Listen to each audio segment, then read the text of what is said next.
Hola amigos, ¿qué tal?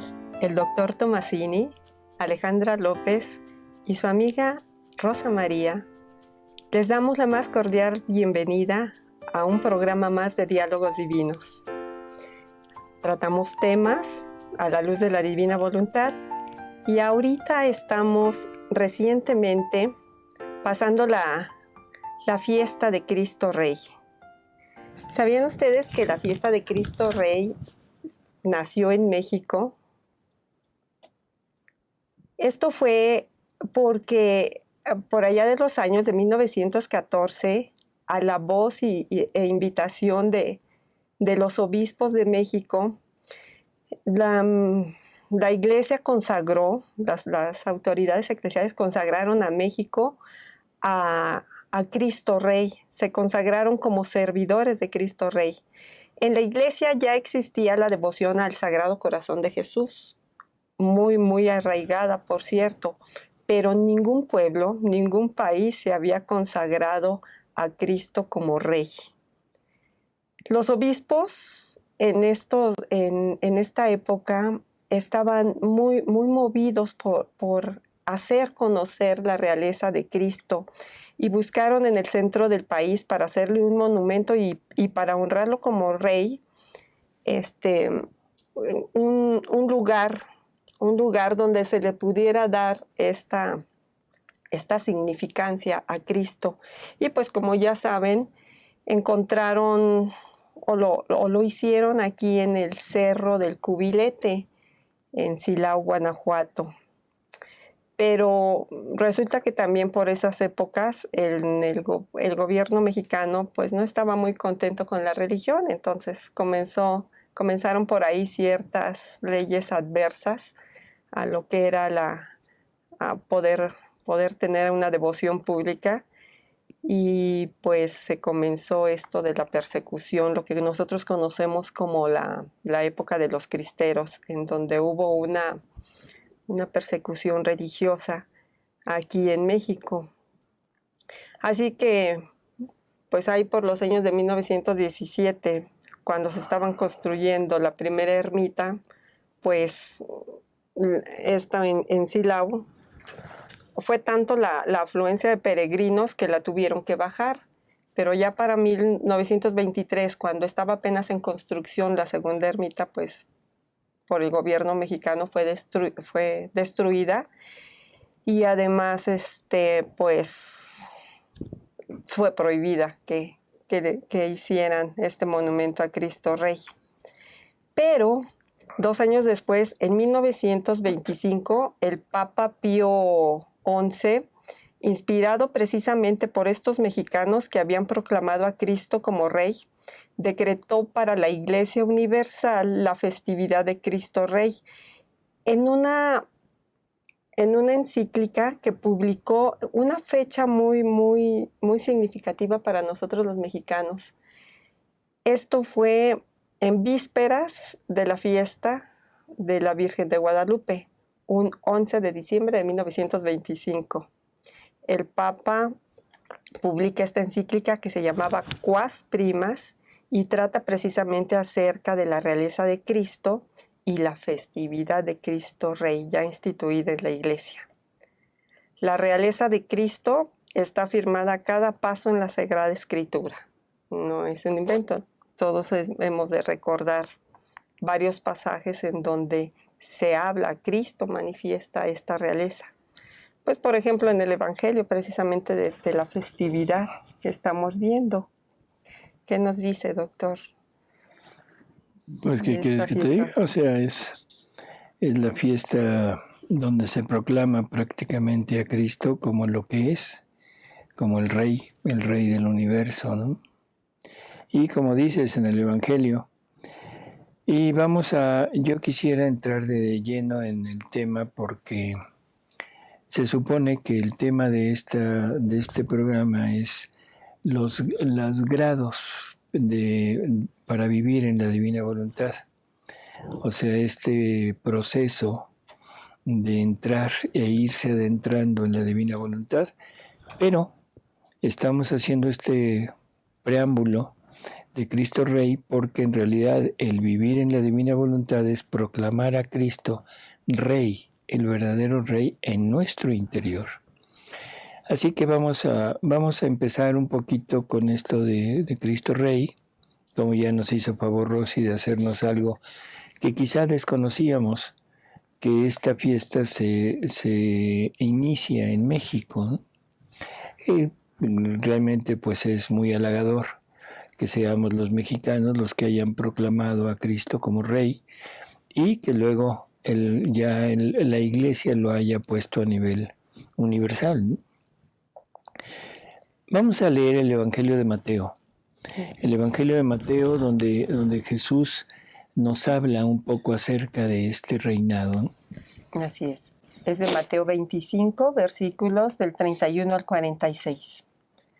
Cuando venga el Hijo del Hombre en su gloria y acompañado de todos los ángeles, se sentará entonces en el trono de su gloria y serán reunidas ante él todas las gentes. Y separará a los unos de los otros, como el pastor separa las ovejas de los cabritos. Y pondrá las ovejas a su derecha, los cabritos, en cambio, a su izquierda.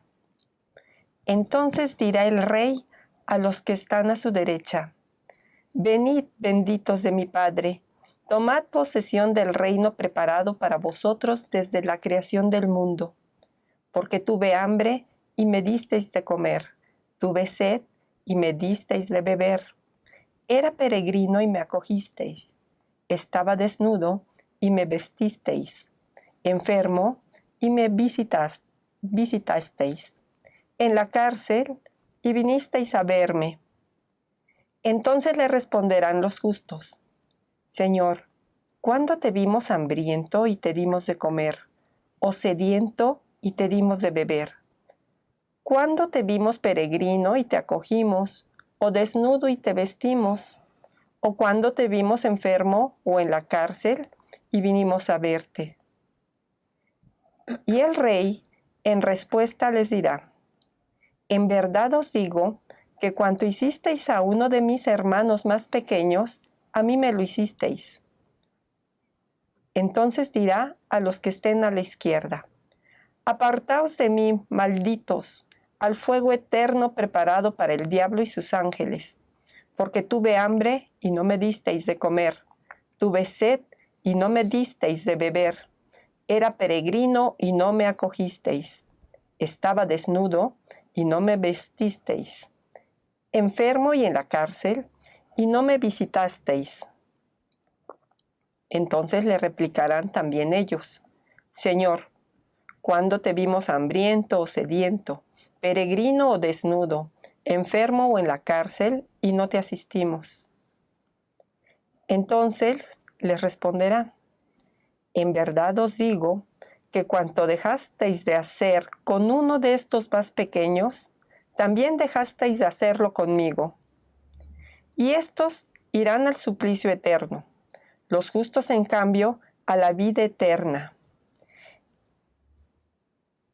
En efecto, Jesús debería ser el Rey de todos, de todo el universo. Esa es la razón de haberse hecho carne, la segunda persona de la Trinidad.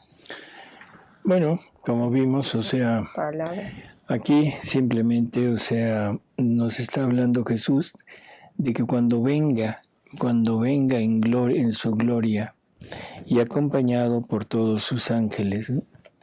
O sea, es el momento en que Cristo viene y tomará posesión de su reino.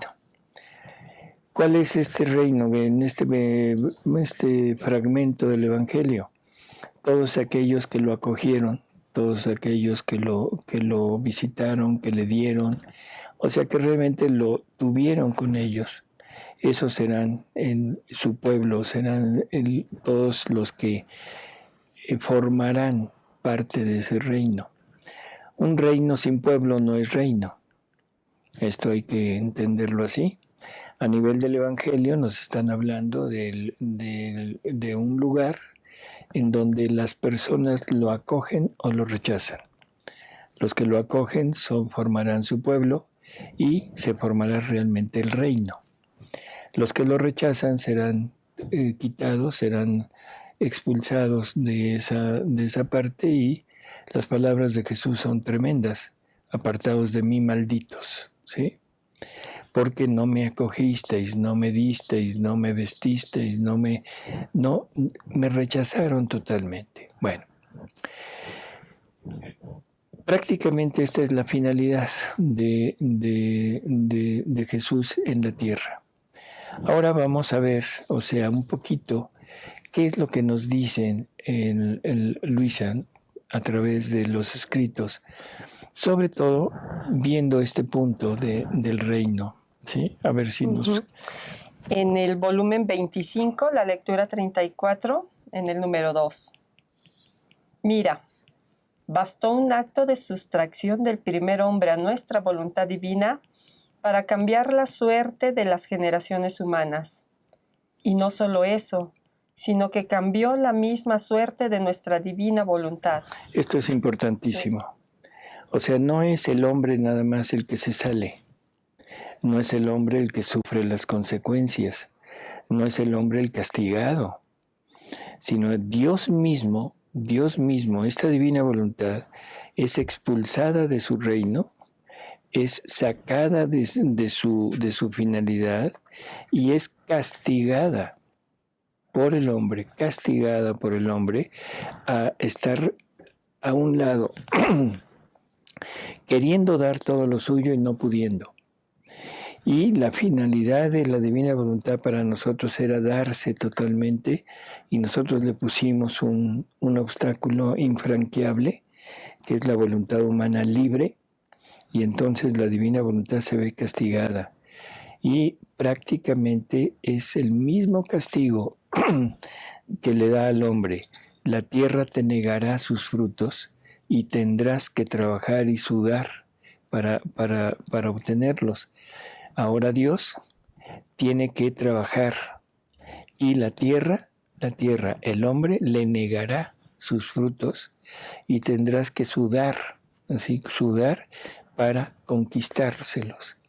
¿Cuánto ha sudado Dios? O sea, en toda la historia, ¿cuánto tuvo que padecer Jesús para poder obtener los frutos de la tierra del hombre? Terrible, ¿no? En verdad es increíble. Así que no pensemos en el paraíso terrenal destruido por el hombre y el hombre castigado. Veamos más bien que es la misma divinidad quien está siendo rechazada y quien está siendo castigada. A ver, vamos a seguir leyendo. Si Adán no hubiese pecado, el Verbo eterno, que es la misma voluntad del Padre Celestial, debía venir a la tierra glorioso, triunfante y dominador, acompañado visiblemente por su ejército angélico, que todos debían ver, y con el esplendor de su gloria debía fascinar a todos y atraer a todos así con su belleza, coronado como rey, y con el cetro de mando para ser rey y cabeza de la familia humana, de modo de darle el gran honor de poder decir: tenemos un rey hombre y Dios. Bueno, esto es confirmación del Evangelio, ¿no? Prácticamente nos está diciendo lo mismo. Si el hombre no hubiera pecado, él hubiera venido a este mundo rodeado de gloria, con sus ángeles, a reinar en este mundo. El problema es que todavía no sabemos cómo iba a reinar. O sea, y cada vez que nosotros oímos la palabra reino, nos imaginamos un lugar en alguna parte del mundo donde una persona va a erigir su castillo, va a tener su trono, va a tener su pueblo, va a tener su ejército, va a tener sus ministros y desde ahí va a regir. O sea, esto es el concepto humano de lo que es reino. Para Dios es diferente, o sea, Dios, el reino de Cristo es en el alma. Y es un reino que se va a ir expandiendo dependiendo de la cantidad de personas que logren o que obtengan este punto de Jesús en el interior, pero no nada más habitando, sino obrando, actuando. Un rey actúa en su reino, rige su reino. No está supeditado a habitarlo nada más, porque entonces estaría gobernado por otro que no fuera él, sino que tiene que estar en su reino y dominar, obrar, regirlo y hacer que todos sus mandatos se lleven a cabo.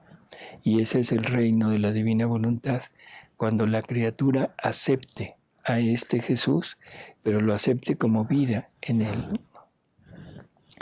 Eso es más o menos la tónica de todo lo revelado en los escritos de Luisa. Pero creo que sigue adelante, ¿no? O sea... Sí. Escucha, mi pequeña recién nacida de mi divina voluntad. Si el hombre no hubiese pecado, no se hubiese sustraído de mi divina voluntad. Yo habría venido a la tierra, pero ¿sabes cómo? Lleno de majestad, como cuando resucité de la muerte, que si bien tenía mi humanidad similar al hombre, unida al Verbo eterno, pero con qué diversidad mi humanidad suscitada era glorificada, vestida de luz, no sujeta ni a sufrir ni a morir. Era el divino triunfador.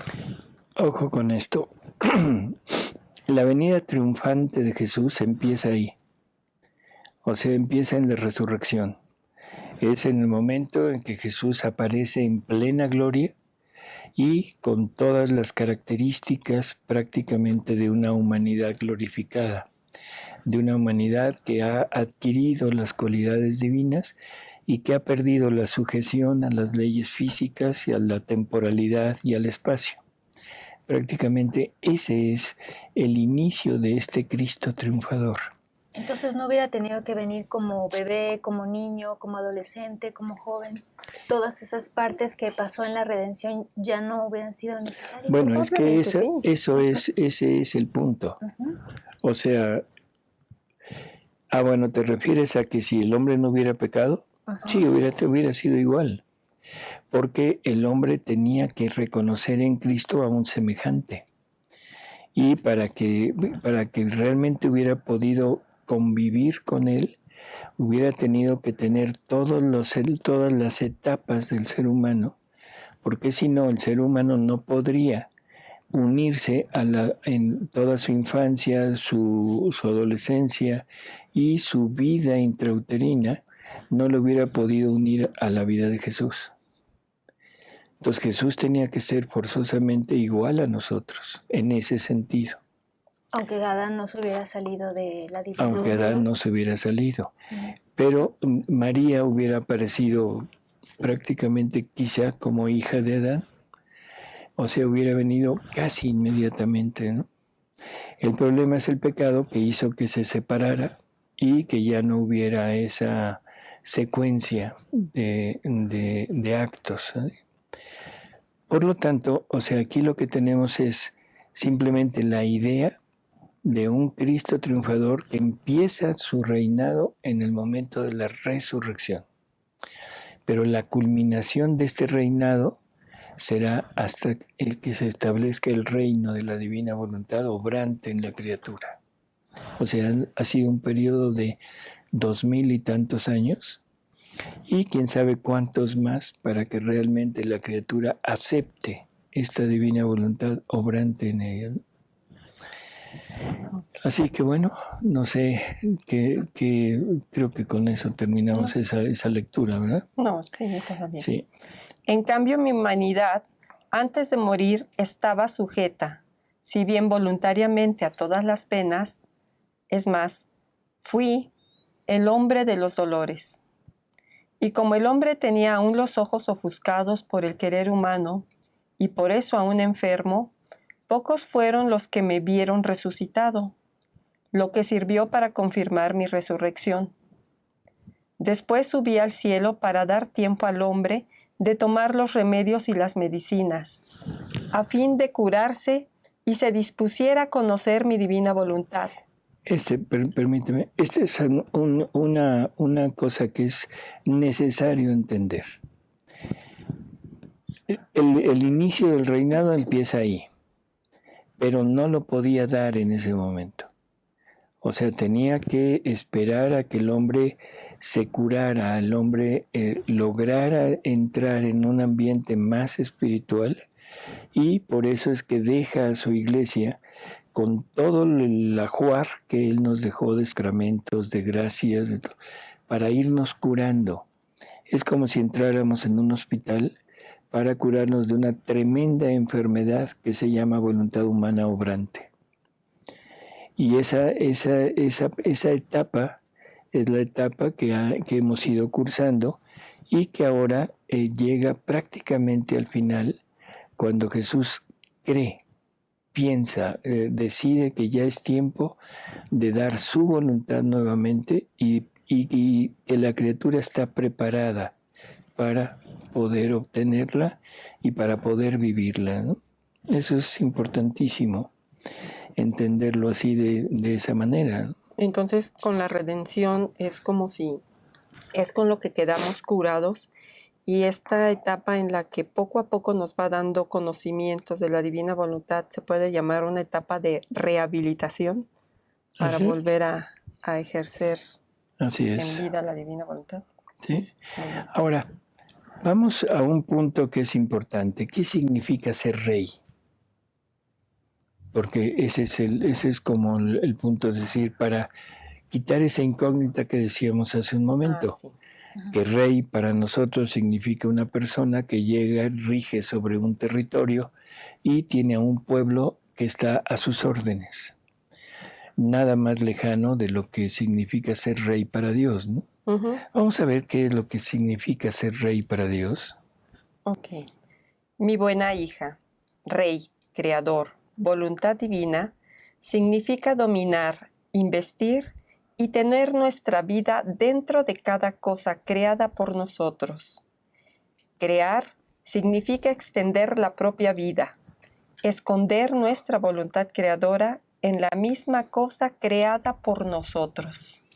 Ahí faltó decir el numeral. Sí, es la misma lectura en el número... no es cierto, perdón. Es la lectura 32. 32.1. Libro 32, lectura 1, en el número 4. Uh-huh. Entonces, ¿qué significa ser rey? Extender su vida en donde reina. Por lo tanto, si Jesús es rey y rey nuestro, ¿qué significa?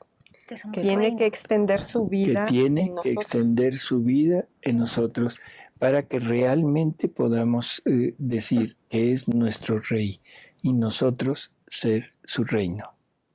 O sea, no se trata de un lugar, se trata de una persona. No se trata de que Él rija sobre mí, sino se trata de que Él me dé su vida y ahora yo con su vida, junto con Él, rijo todo lo que es tanto mío como lo de Él. Porque es la misma vida de Él. Uh-huh. Eso significa ser rey. Y si nos damos cuenta, esto ya nos entramos de lleno en el ámbito de la divina voluntad. De este reino de la divina voluntad, en donde realmente Jesús podrá llevar a culminación todo este periodo tan largo de tiempo en que Él ha ido preparando su reino a través de todo lo que nos ha dado, sobre todo de los sacramentos y el principal, el sacramento de la Eucaristía, que es recibirlo a Él mismo para que de alguna manera podamos estar en este punto de preparándonos para eso. Y para ello vamos a leer el numeral 260 del Catecismo, porque es muy, muy importante entender cuál es la finalidad de ese ¿cómo se llama? De ese punto que es vivir con Jesús. A ver, Ale, si nos quieres leer el numeral. Dice, el fin último de toda la economía divina, el fin último de toda la economía divina es el acceso de las criaturas a la unidad perfecta unidad de la bienaventurada Trinidad. Voy a repetir porque esto necesitamos entenderlo perfectamente. Es el acceso de las criaturas, o sea, de nosotros, a la unidad perfecta de la bienaventurada Trinidad.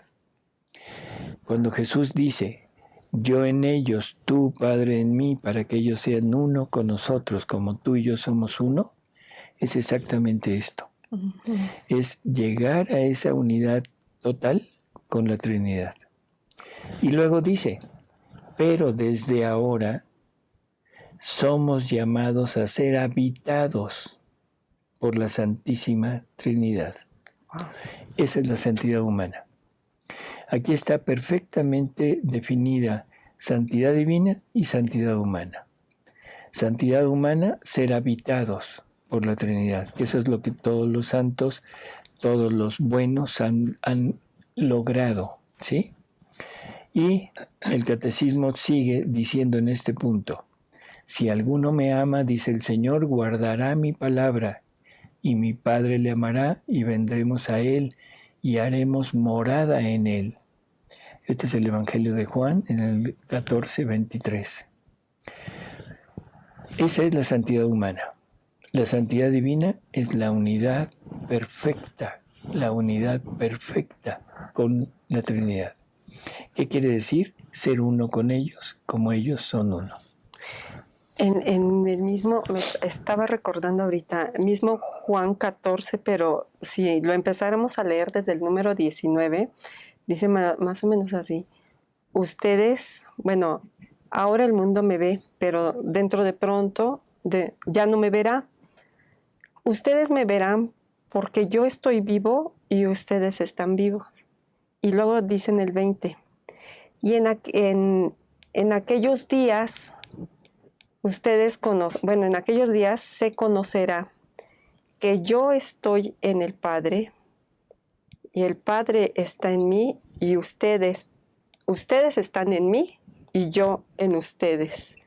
También distingue esta santidad humana de la santidad divina, pero ya lo da como un preámbulo de una unidad, no solamente con Cristo, sino con toda la Trinidad. Así es. Entonces, bueno, si esto lo entendemos, ya vamos poco a poco adentrándonos en esta vida de la divina voluntad. O sea, rey quiere decir extender su vida. Eso nos lo afirma ahorita el Catecismo de la Iglesia Católica y otros muchos que hemos nombrado en programas anteriores. Pero sobre todo, este punto de ahora vamos a ver qué tan adentro de esta divina voluntad podemos llegar a vivir. Nos dice Jesús en los escritos de Luisa que hay 4 grados para vivir en la divina voluntad. Y esto yo quisiera que lo fuéramos leyendo para irlo puntualizando perfectamente y tratando de comentarlo, ¿no? A ver si nos... Bueno, en la lectura 19:41 de fecha julio 26 de 1926, Jesús le dice a Luisa, hija mía, la luz del sol no es gozada por todos en la misma medida. Esto no por parte del sol, porque mis obras conteniendo el bien universal hacen el bien a todos, sin restricción alguna, sino por parte de las criaturas. Ahora, el sol es la imagen de mi voluntad, que más que sol, como dardos, envía sus rayos para convertir a aquellos que quieren vivir en su reino en luz y amor.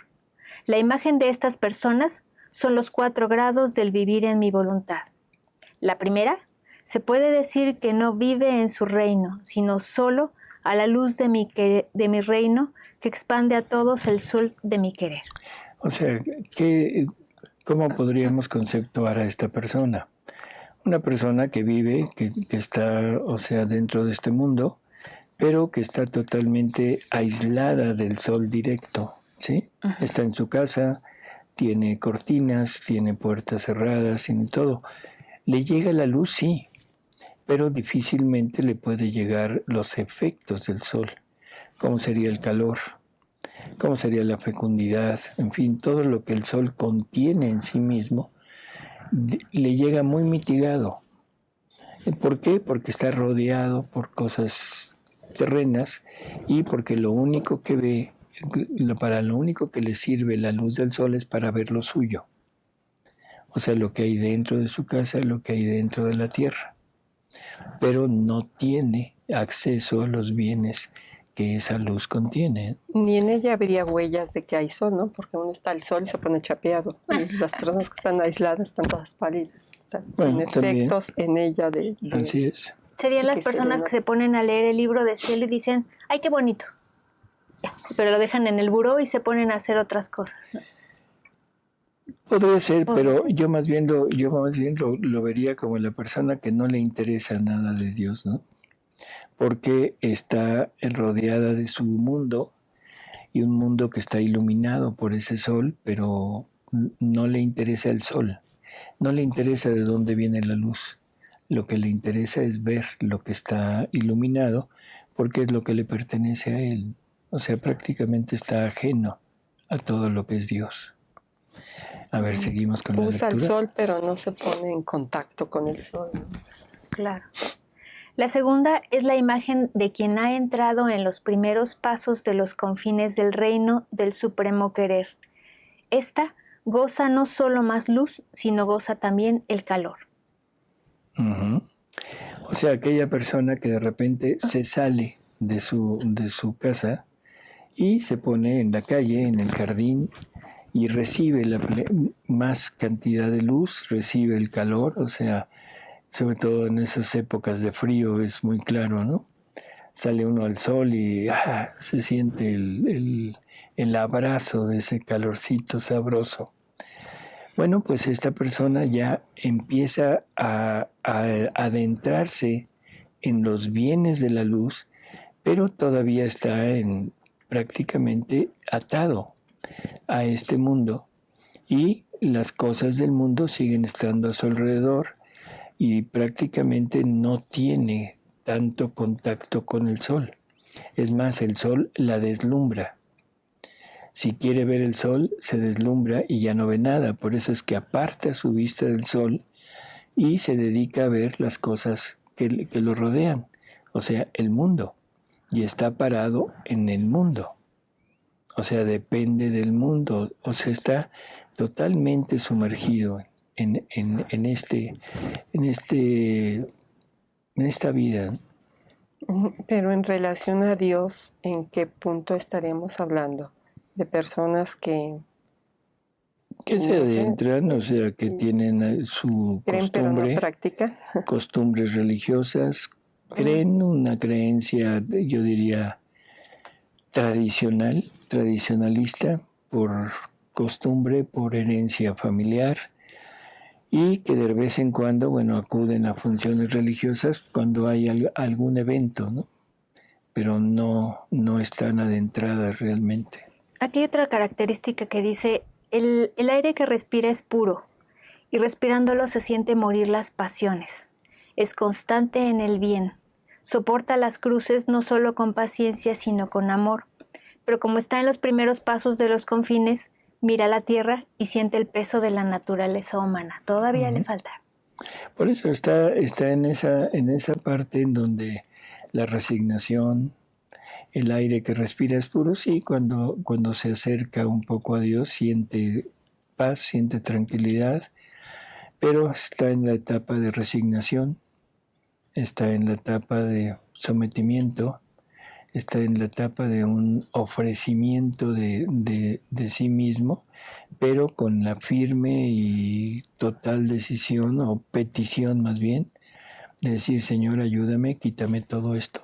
¿Sí? Más o menos. Todavía mira la tierra. Todavía ve la tierra y la ve como su propiedad. En cambio, la tercera, siendo la imagen de quien se ha adentrado en los confines de este reino, es tanta y tanta la luz que le hace olvidar todo. No siente más nada de sí misma. El bien, las virtudes, las cruces se cambian en naturaleza. La luz la eclipsa, la transforma y apenas le deja mirar de lejos lo que a ella no pertenece más. Exacto. Esta es la persona que quiere más sol, quiere más cantidad de, no sé cómo decir, cargarse de luz, ¿no? Es la persona que se va a los lugares en donde el sol cae con más fuerza.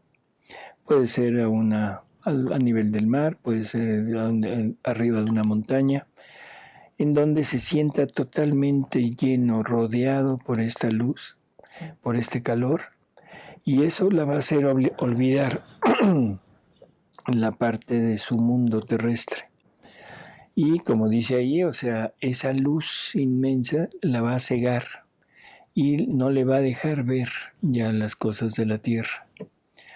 Es el alma que ha empezado a adentrarse ya en este mundo de la divina voluntad, en donde todas las verdades que nos manifiesta Jesús van opacando, van haciendo una manifestación de lo que es la divinidad y lógicamente se va opacando, se va ocultando la parte humana. ¿En qué punto podríamos pensar que es gula espiritual? Gula espiritual.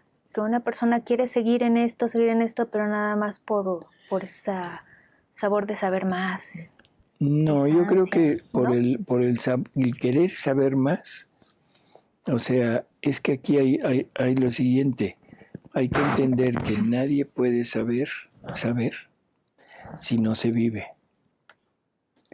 O sea, tú puedes leer los escritos de Luisa, pero si no los haces propios, si no los aplicas a tu vida, si no lo tomas como naturaleza, no vas a entender. Te los puedes aprender, sí, pero no los vas a poder vivir, no vas a poder tener esa vivencia de esos escritos. Por lo tanto, no te va a causar tanta gula espiritual. La gula espiritual viene cuando en realidad estás entendiendo lo que te están dando y quieres más. Así que yo diría que este punto es importante desde el punto de vista de gula espiritual buena, santa. No es la gula espiritual queriendo conocer lo que Dios no me ha dado. Lo que hizo Eva. Eva quiso conocer lo que Dios les había prohibido conocer. Aquí es una gula espiritual a la buena, porque lo que quiero es adentrarme más en lo que Jesús ya me dio. Y lo quiero conocer más, ¿no? Okay. Así que yo diría, en la medida que yo voy viviendo, es en la medida en la que voy teniendo hambre. Si no vivo, difícilmente tengo hambre y probablemente lo que tenga es curiosidad y no hambre. Y la curiosidad sí es mala. ¿Sí? ¿Cómo puedo saber esto? Muy sencillo. O sea, ¿vivo o no vivo en la divina voluntad? Para las señales, hay muchas señales para saber si realmente vivimos o no. ¿Qué señales son? La principal es la paz interior. Una paz interior que no me mueve ante nada, no importa lo que esté pasando. Ese es un fruto de la divina voluntad en mí. La inmutabilidad, no cambio para nada. O sea, no importa lo que suceda, no importa quién se me oponga, si se opone mi familia, se opone la sociedad, se opone quien se oponga, yo no cambio, voy en la misma línea, ¿no? Incluso a la muerte con tal de defender mi verdad, que es la verdad de los escritos, que la verdad es Jesús. Así que yo creo que no hay mucho problema con eso. Hay algunas preguntas. A ver, de Hilda Amaro dice, ¿cómo se hubiera encarnado Jesús en un mundo sin pecado? ¿Cómo hubiera sido su nacimiento? ¿Cuál hubiera sido el papel de tu madre? De su madre, ¿no? También.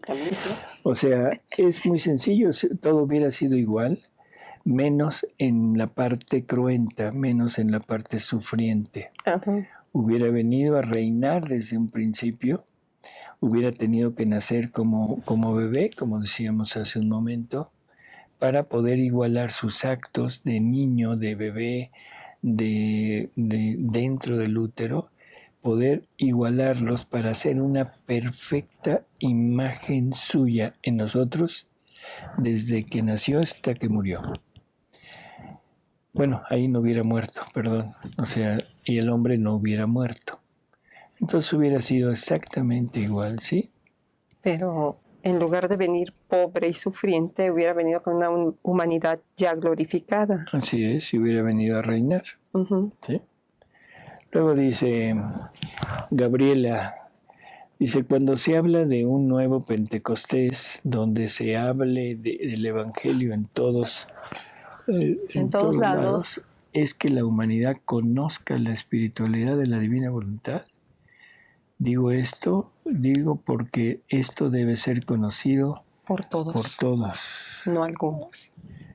Efectivamente, Jesús nos habla y nos dice que esta obra de la divina voluntad será donde el Espíritu Santo hará desahogo completo de su obra. Y el desahogo completo de su obra es la transmisión de la vida divina. Así que ese será el nuevo Pentecostés. No es un nuevo Pentecostés al estilo de los apóstoles. No es algo visible con llamitas, es un nuevo Pentecostés, no es la repetición del Pentecostés. Y es el Espíritu Santo dándose en totalidad, y la totalidad de lo que el Espíritu Santo tiene no son dones, no son gracias, es vida divina. Pero a diferencia de los apóstoles, ellos recibieron el Espíritu Santo ahora sí que a fuerza. ¿Quiénes? Los apóstoles. O sea, ellos no dijeron, sí, ya ven Espíritu Santo, ahora sí, ahora depende de la voluntad del hombre. No, perdón, pero sí lo pidieron. Ellos estaban en esa espera, y sobre todo estaba María. Y nos dice Jesús que ellos se prepararon para recibir el Espíritu Santo en un intenso recogimiento,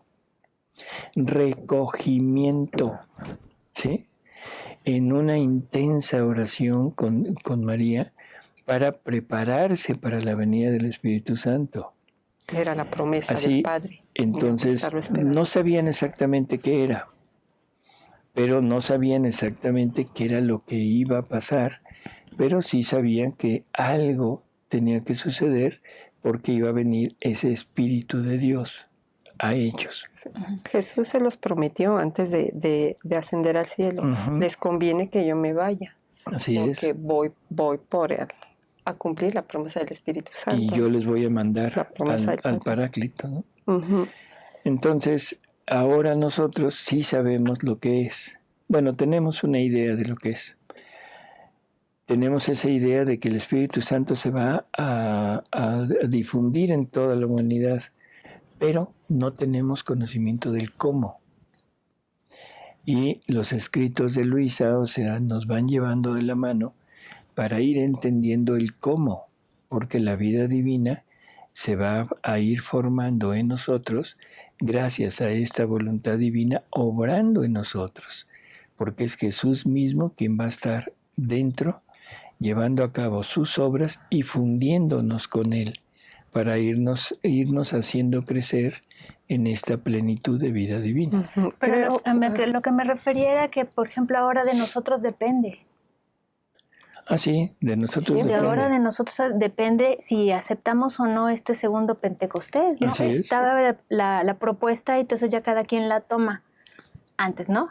Así es. Siempre ha dependido de nosotros porque, bueno, yo veo esta diferencia. En la primera viene el Espíritu Santo, pero viene a preparar toda la medicina, que es el reino de la redención para llevarnos a rehacer al hombre y ponernos en un estado en donde, recobrando la salud, pudiéramos ahora sí, para este nuevo Pentecostés, estar listos para que Él lleve a cabo la obra completa, que es llevarnos al fin para el cual fuimos creados, que es en unidad en una vida con la divina voluntad, ¿no? Con vida divina. Así es.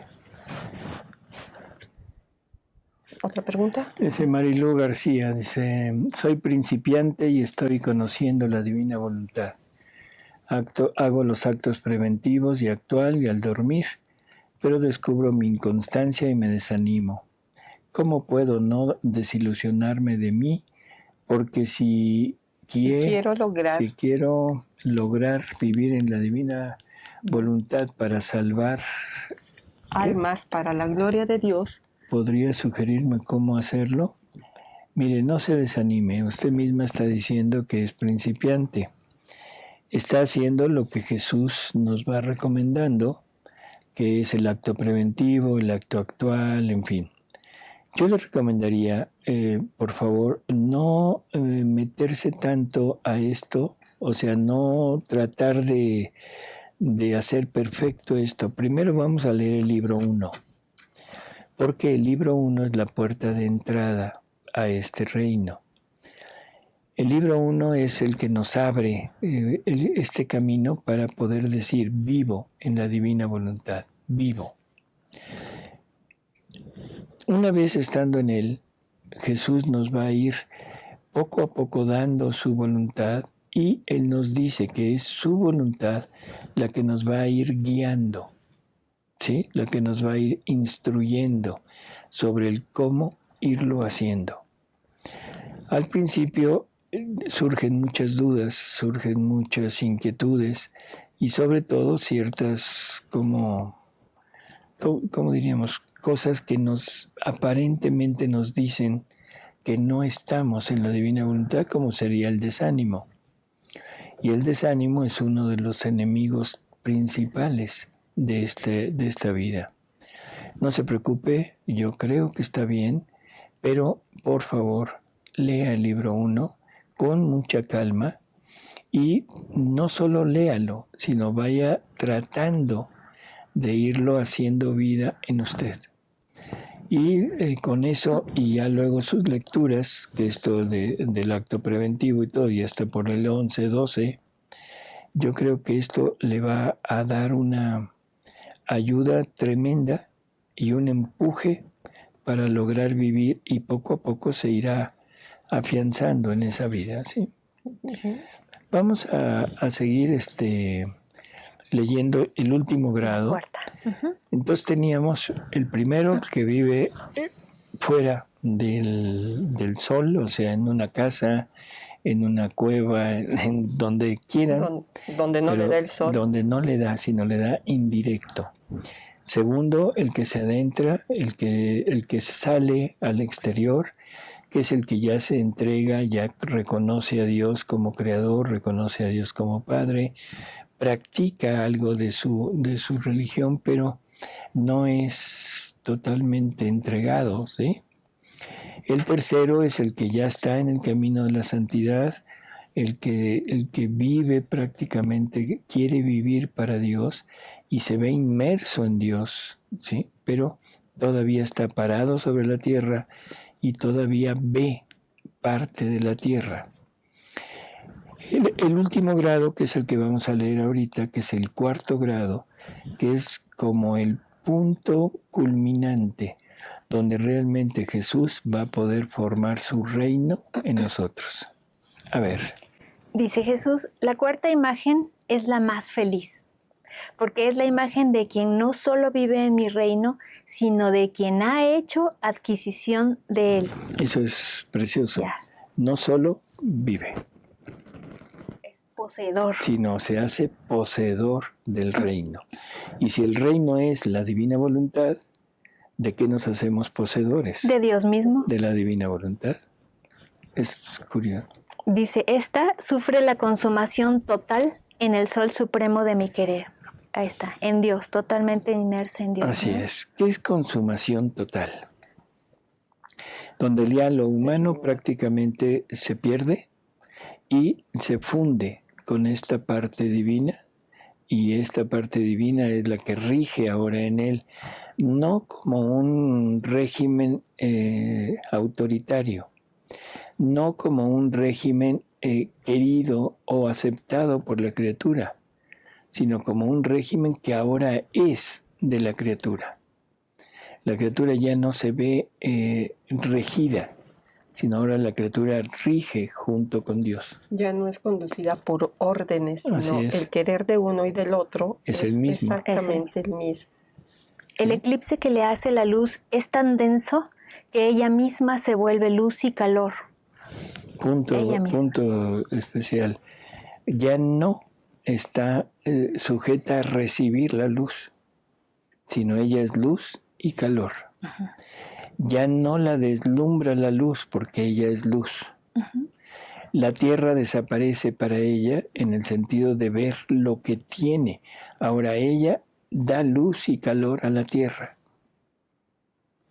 ¿Sí? Uh-huh. Dice, no puede mirar otra cosa que luz y fuego. Y todas las cosas se convierten para ella en luz y en amor. Así es. Así que habrá diferencia de grados en el reino de mi voluntad, según que las criaturas querrán tomar de sus bienes. Pero los primeros grados serán empujones y caminos para llegar al último. Ahora, para ti que lo debes hacer conocer, es totalmente necesario que vivas en el último grado. Eso es para Luisa. Para Luisa es llegar al último grado. ¿Hasta dónde queremos llegar? Ese es el punto. Ahora ya, Luisa ya lo vivió, ya se hizo esa adquisición en ella, se fundó el reino nuevamente en ella. Ahora, ¿qué? ¿Hasta dónde quiero llegar yo? Que eso es lo que necesitamos, pensar mucho. ¿Me quiero quedar en el segundo? No digo en el primero porque es estar fuera totalmente, ¿no? Me quiero quedar en el segundo, en el tercero, o quizá soy muy ambicioso y quiero llegar al cuarto grado. Y yo diría que eso de ambicioso se debe quitar, sino es el amor el que nos va a empujar a consumirnos, a consumarnos en el sol del querer eterno, para perder totalmente nuestra humanidad y fundirnos con él, para llegar a ese punto que leímos del catecismo, la perfecta igualdad con la divina Trinidad. Ahí ya no sería ambición, yo creo que ya sería nuestro deber. Debería de ser nuestro deber, deberíamos por eso fuimos creados. Así es. Y para eso Jesús nos ha dado esto. Para eso Jesús vino a sufrir y a morir por nosotros. No nada más para la salvación. La salvación era necesaria como punto de inicio para esto. Hay una lectura donde Jesús también relaciona vivir en la divina voluntad con grados de amor. Entonces ya no es tanto ni el deber ni lo demás, es cuánto quieres donarte a Dios. Porque Dios se dona todo, pero ¿cuál es tu respuesta de amor ante Dios? Y los grados de donación. ¿35-15? No, el 35-15 sí habla de los grados en la divina voluntad, pero lo compara con el día. Sí, pero eso es irnos adentrando. Es otra cosa. Ese no es el punto ahorita, porque para irnos adentrando en ese camino necesitaríamos prácticamente un programa entero, ¿no? Pero es muy, muy bueno ese punto que nos pones, Rosy, de cómo poco a poco la divina voluntad nos va abriendo un panorama totalmente diferente, ¿no? Bueno. Hay otra pregunta que dice, y es interesante porque nos pone en problemas. En jaque. Dice, ¿tendría que dejar de trabajar para lograr tener una paz interior e inmutabilidad con tantos caracteres de jefes, compañeros de trabajo, mi misma familia? Quiere ir de ermitaña. Sí. Sería ideal. No. No, porque la divina voluntad quiere que le demos vida en todos nuestros actos. Y recordemos que Jesús tuvo que sufrir todas nuestras penas y nuestros sufrimientos. Por lo tanto, para ser realmente igual a Jesús, debemos vivir lo que Él nos ponga enfrente, no lo que nosotros queramos, sino lo que Él nos ponga, y vivirlo, darle vida en su voluntad a eso que nos pone enfrente. Sí, yo lo que le recordaría es que el reino de Dios es dentro del alma. O sea, lo de afuera no tiene que cambiar. Es nuestro interior lo que tiene que ser transformado a el reino de Dios, a que Dios viva en nosotros. Uh-huh. Con lo que viva, con lo que nos toque en nuestro tiempo, con las personas que nos rodeen y en las circunstancias en las que estemos, lo que tiene que aflorar de nosotros es Dios, la vida de Dios hacia los demás. Hacia los demás. No cambiarlo de afuera para poder cambiar nosotros, porque el reino de Dios no se hace a base de todo. No es de este mundo, es de aquí. Así es. Y la inmutabilidad es el no movernos del punto de vivir en la divina voluntad y de esa felicidad interna que existe en el alma que vive en ella ante las circunstancias exteriores. El ejemplo perfecto es Jesús y María. Jesús nunca fue infeliz por lo que estaba pasando afuera. Nunca cambió. O sea, siempre era su mismo actuar, su misma actividad, siempre era igual, y su mismo temperamento. No hubo cambios, aún a pesar de todo lo que sufrió, e incluso en la pasión. Así que deberíamos de tener esta idea de que no importa lo que esté pasando, debemos verlo como una enorme ventaja. Yo sé que esto que te estoy diciendo le va a parecer extraño. Deberíamos de agradecerle a Dios por estos problemas, por estos contrastes entre los jefes y uno, entre los compañeros y uno, y entre la familia y uno. En el boxeo se llaman sparrings. Uh-huh. ¿Sí? Aquí los jefes, los compañeros, la familia son nuestros sparrings para irnos fortaleciendo en la divina voluntad e ir cada día logrando mayores, ¿cómo diríamos? Mayores modos, medios para vivir esta vida en nosotros. Sí, exactamente. O sea, cada situación adversa nos puede servir o como piedra de tropiezo o como causa de divinización si le permitimos a Dios vivir eso en nosotros, así tal es. Cual lo quiere, porque por eso lo presenta así, por eso con esas personas, por eso en esas circunstancias y en el tiempo justo, porque Él lo quiere vivir así. Entonces, a medida o del modo en que respondamos, es como las circunstancias nos sirven o para tropezar, o para divinizar. Para progresar. Para progresar. Así es. Entonces, amiga, hay que sufrir a los jefes, ámalos, a la familia y a los amigos y a los compañeros. Ámalos, exactamente. No solo ames a tus amigos, a los que te hacen el bien. Ama a tus enemigos. Bueno, con esto creo que se completa este punto de los grados de vida en la divina voluntad. Vuelvo a repetir, hasta donde queramos subir, hasta donde queramos vivirlo nosotros. Bueno, pues eso ya depende de cada quien.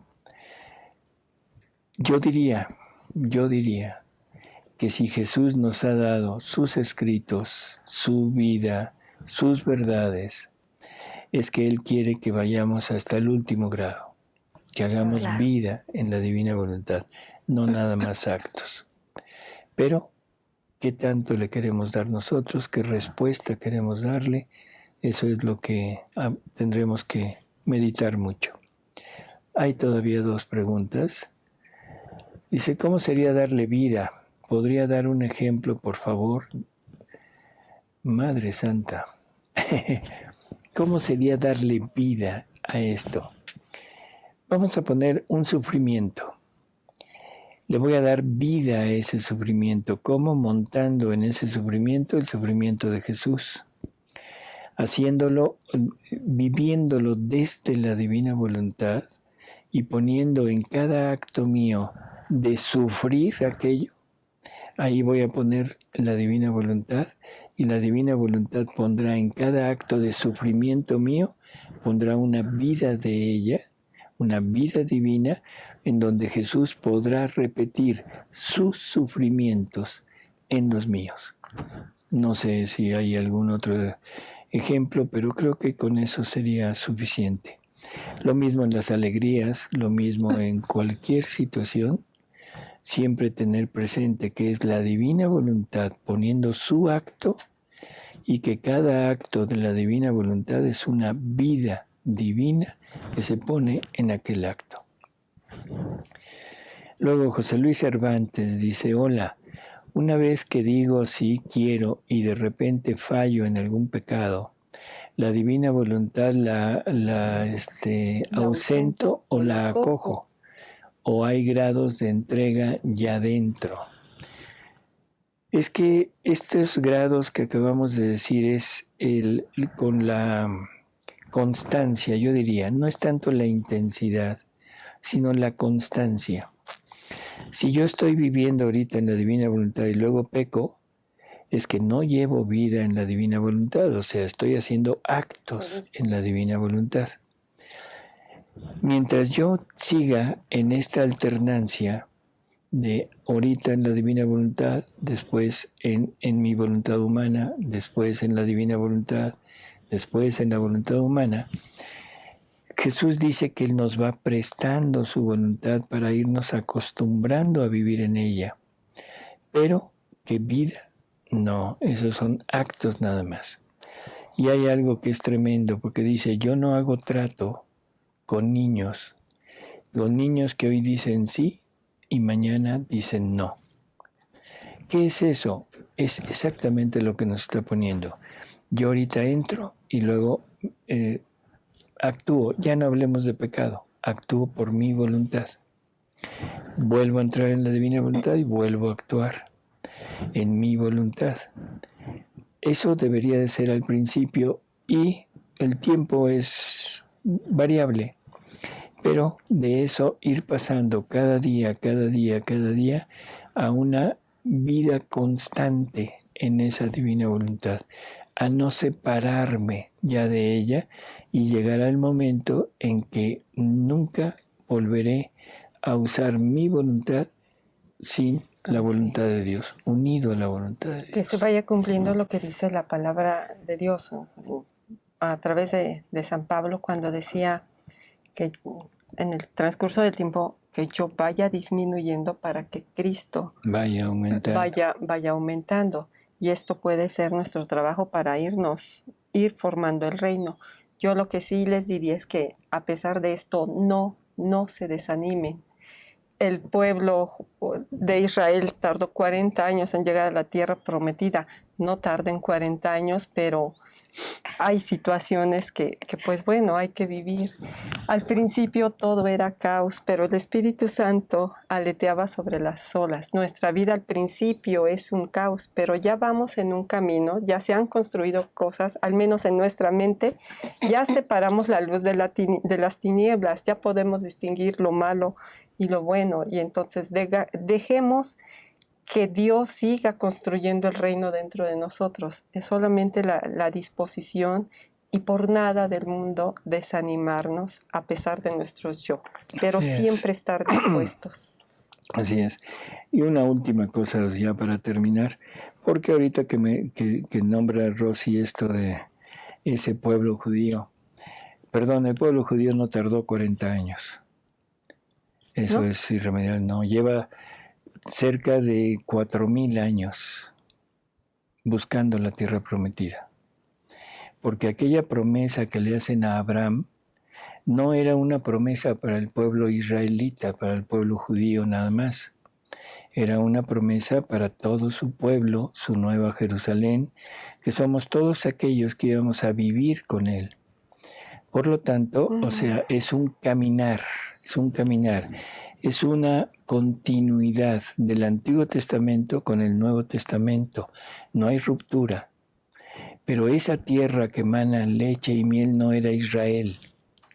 es el reino de la divina voluntad en cada uno de nosotros. Y esa tierra somos nosotros. Y esa leche y esa miel es para Dios, no solo para nosotros. Wow, qué bonito, doctor. Así Hagamos que un tema. tenemos una enorme, ¿cómo diríamos? Un enorme camino que hemos recorrido como humanidad, para llegar a la tierra prometida. Pero hay que recordar que Dios, cuando hace algo, lo hace para todos. Y si recordamos las promesas hechas a Abraham, es una descendencia como las estrellas en el cielo. Y perdón, pero el pueblo israelita no es en el número de las estrellas que hay en el cielo. Ese pueblo somos todos, el pueblo judío, el pueblo cristiano, y todo aquel que al final logre llegar y entrar en ese reino, eso somos nosotros. Pero esa tierra es aquí adentro. Esa tierra es cuando Dios habite en la criatura, more en la criatura, actúe en la criatura, y todo lo que hay en el interior será para beneficio no solo del hombre, sino sobre todo para Dios. Amigos, muchas gracias por estar con nosotros. Ale, gracias. Rosy, muchas gracias. Al contrario, doctor. Y muchas gracias. Nos vemos en el próximo programa. Acuérdense que leer el libro de cielo para realmente hacer de Jesús nuestro Rey, como Él quiere que nosotros lo veneremos como Rey. Y todos al 4º grado, por favor. Por favor. Hágale su reino.